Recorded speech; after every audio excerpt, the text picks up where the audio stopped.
Now, tens of thousands of unmarried mothers had their babies taken away between 1949 and 1976, aided by public institutions, the Joint Committee on Human Rights reports. It's estimated that 185,000 children were taken. And the committee has said the government bears ultimate responsibility for the pain and suffering caused by public institutions involved in the process. I'm joined now by Veronica Smith, who's one of the mothers whose child was taken away all those years ago, and Jan Shine, adoptee of a mother who was pressured to give her away. Good afternoon to you both, and thank you so very much for talking to us on this. It must still be, I'm sure, painful to talk about. Veronica, let me start with you, because you became pregnant in 1965 while you were working as a nurse at a Butlins holiday camp in West Sussex. Just wanted to take you back to that moment, really, and how your parents responded when you told them. Well, I only told my mother and my older sister. My mother told me that it would kill my father if I came home with a child. Mm. And so when did your father ever find out what actually he never happened? knew to his dying day. Wow. And so what happened next after you told your mother? Well, she and my sister had made arrangements with an adoption agency for me to go into a hostel in South London. I was working in Bognor at the time. So when I finished my stint at the holiday camp, that's where I went, in Tulse Hill, and stayed there right through until March of the following year, when my baby was born. So how many months were you actually in the home altogether then? Well, from October through to March. Right, October to March, all that time. And in that time, what kind of contact did you have with your mum? Well, I used to meet her every so often, and she would bring airmail paper with her so we could write a letter pretending I was abroad.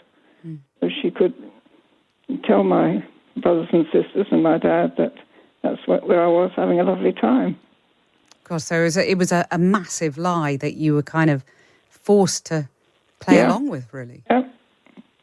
What kind of toll did that take on you, that sort of subterfuge and secrecy? To say I just went along with it, but I did. And I can't believe anything I did back then. I just find it appalling. I was so subservient and obeying, but having been brought up a Catholic and educated by nuns, obedience is a big thing, you know. And so what then happened to the baby? Well, I had her in hospital. I was in a private hospital, and I haven't, to this day, I don't know who paid for that. Then she was with me a week, and then she went to a foster family, and I went home a week after giving birth and had to pretend I'd been away having a lovely time somewhere. Oh, I mean, I can't imagine how hard that must have been. Just what went through your mind, having to give away your baby and then have to basically put on this enormous act that you were okay? Yeah, well, it was just an act, and I did it.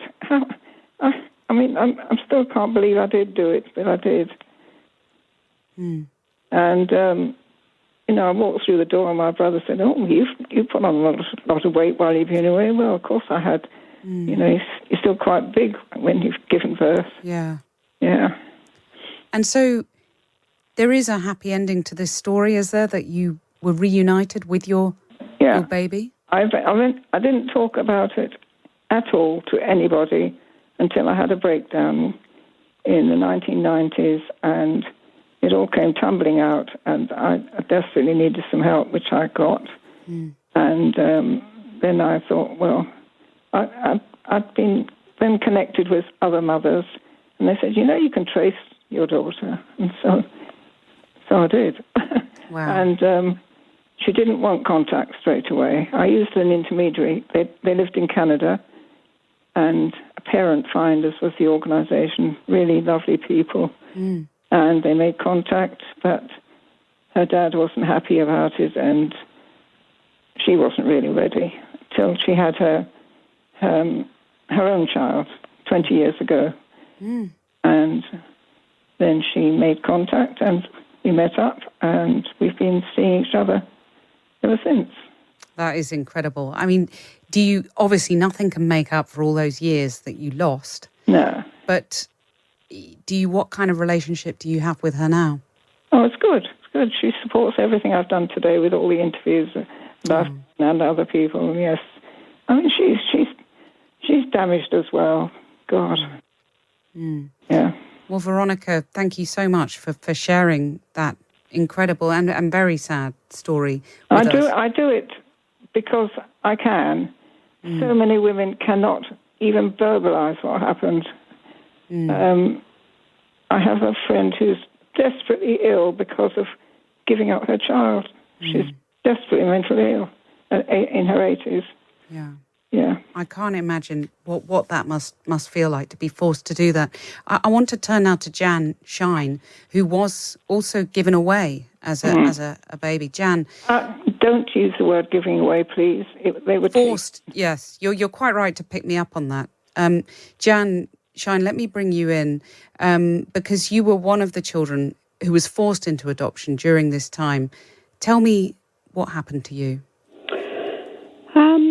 My birth mother and birth father were together, very much in love, wanted to marry. They'd been together for a year and a half.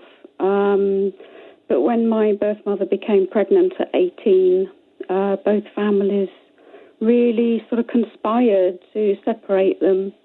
And that's what happened. My father was told that it had been a false alarm and that my mother wasn't pregnant. She was sent miles away and told she had no choice but to have her baby adopted.